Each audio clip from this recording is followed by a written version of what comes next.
Nədəsiz? Bu mənim sehirli çubuğumdur. Bu bilirsiniz nə edir?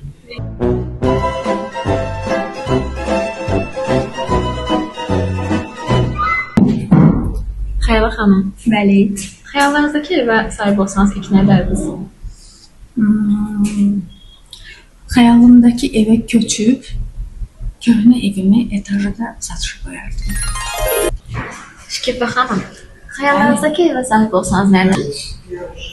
Rottweiler alıb oyla həyəti gəzərdim. There once was a ship that put to sea, and the name of the ship was...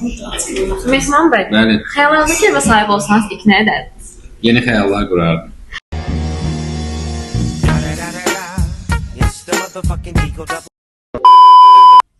Günay xanım, xəyalınızdakı ev alsaydınız, nə eləyərdiniz?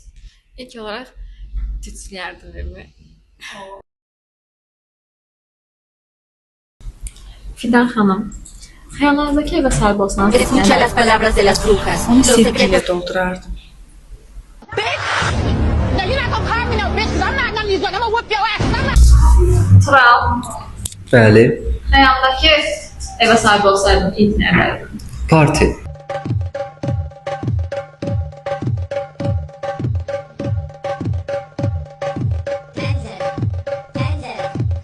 Xəyallarımdakı evə sahib olsaydım ilk nə edərdim?